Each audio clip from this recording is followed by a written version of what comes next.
Good morning and welcome to the Breakfast Rundown with me, Zulfick Farzan. It's Tuesday and the sun is shining over the clouds and we are not expecting heavy rainfall today. That's according to the Met Department. But before that, let's head into the stories that are making headlines here at home. Well, postal voting for the 2024 Parliamentary election is set to commence tomorrow. The Election Commission has announced that the marking of postal votes for the parliamentary elections will commence on Wednesday. That's tomorrow. The Commission has said that the postal voting process will also take place on the 1st and 4th of November. Now, for public servants who are unable to mark their postal votes on these dates, the Commission has arranged for necessary facilities on the 7th and 8th of November. At the same time, the Election Commission said that it has submitted a comprehensive report to the country's Attorney General's Department regarding the activities conducted so far with regard to the 2024 parliamentary election. This submission is in response to a fundamental rights application that was filed in the Supreme Court concerning the election date.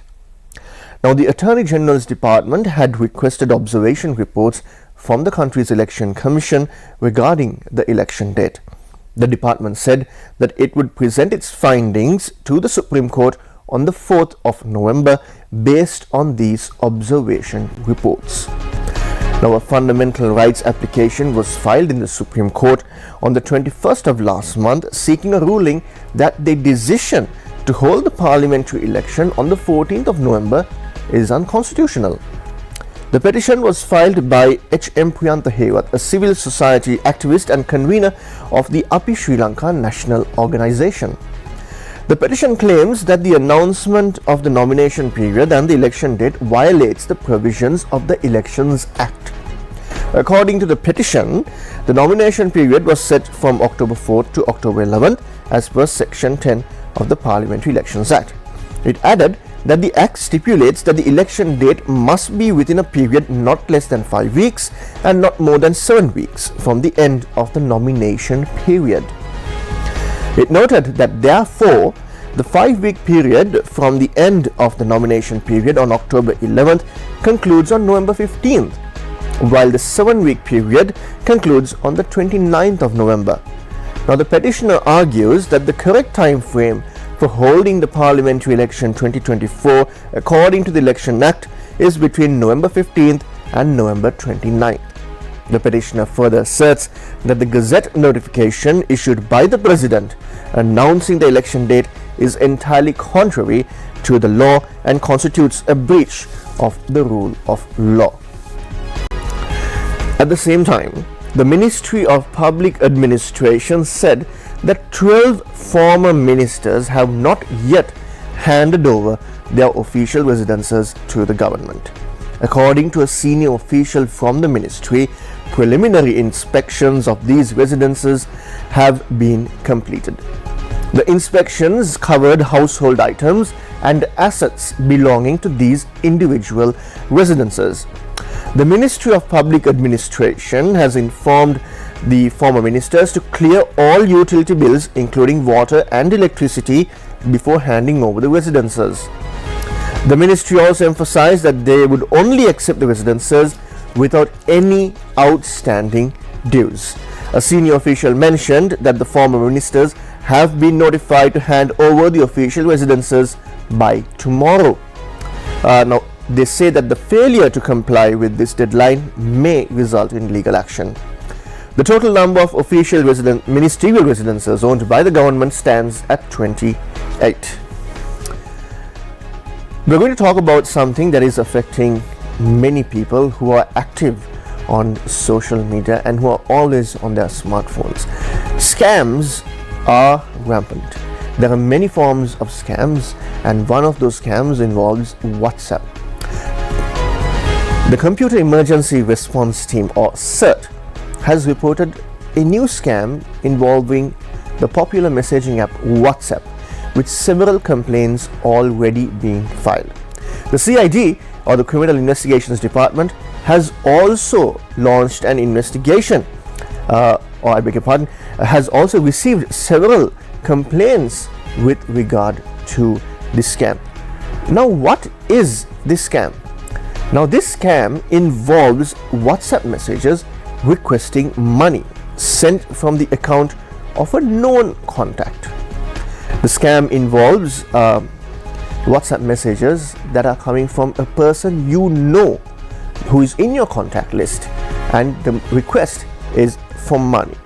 Now, the request also comes in the form of an urgent monetary request. Now, according to experts in the field, because these messages are coming from known contacts, the receiver is probably complying to these requests because they believe that they are aware of the person who is sending this. Now, CERT has received 4 complaints about this scam so far. Senior engineer Charka Daunapala from CERT explained that if you use WhatsApp, you might receive a message from someone you know in your contact list asking for money. Now, he also says that because this request is coming from a person in your contact list, you may be tempted to comply with providing some money. CERT advises the public to remember that these messages might be the result of the contact's account being hacked. They was recommended not to transfer any money on requests that come via WhatsApp without verifying this request from the sender. Now, the scam often occurs because the victim unknowingly shares the one-time password or the OTP with an external party during the registration of the WhatsApp account. Now, after the account, cybercriminals use your contact list to scam others as well. Now, one of the members of DMASL speaking to Newsfirst yesterday explained this process. So WhatsApp accounts around the country has been hacked because of these certain situations where people shared their two-factor authentications with other parties during certain situations. So never share these kind of two-factor authentications code with any other parties. Those two-factor authentication codes that you're getting from SMS or other mediums, it's only for your purpose, for you to log into your social media accounts. So try to make sure to verify whatever the messages that you're getting from people like suddenly that you have never received of. So try to make sure, try to verify whatever the messages that you're getting from the people as well during this period especially. Well, that was Udara Dharmasena from DMASL explaining how this scam is working. So we also urge our viewers out there not to fall victim to these scams and always verify whatever the message that you get. Moving on, the Met Department has issued a weather alert indicating the likelihood of showers or thunder showers occurring at various times in the western, Sabah, Gamwa and northwestern provinces as well as in the Gaul and Matara districts. Additionally, showers or thunder showers may occur in other areas of the island during the evening or at night. The department has also warned that strong winds reaching approximately 40 kilometers per hour in the northern, north central and northwestern provinces and in the Trincomalee and Hambantota districts. The general public is always requested to take adequate precautions to minimize damage caused by lightning related accidents, and we also urge our viewers out there not to step out into open areas when there are lightning strikes and to also unplug those electrical appliances to avoid any damage. At the same time, the Ministry of Health has issued a warning about the potential resurgence of dengue fever due to the increased rainfall. Health Secretary Dr. Palita Mahepala said that measures are being taken to prevent mosquito breeding and the spread of dengue in the Colombo, Kalutara, Gampaha and Putlam districts. Currently, the highest number of dengue patients is reported from the Colombo district. That number is 10,558 cases. Gampaha has reported 4,978 cases, while Kalutara has reported 4,148 dengue cases. The National Dengue Control Unit has said to date so far this year, 20 deaths have been reported as a result of dengue fever, with a total of 41,960 people in contracting dengue across the country since the 1st of January to date. Moving overseas, Israel's parliament has voted to pass legislation banning the United Nations Palestinian Refugee Agency, or the UNRWA, from operating within Israel and Israeli-occupied East Jerusalem within 3 months.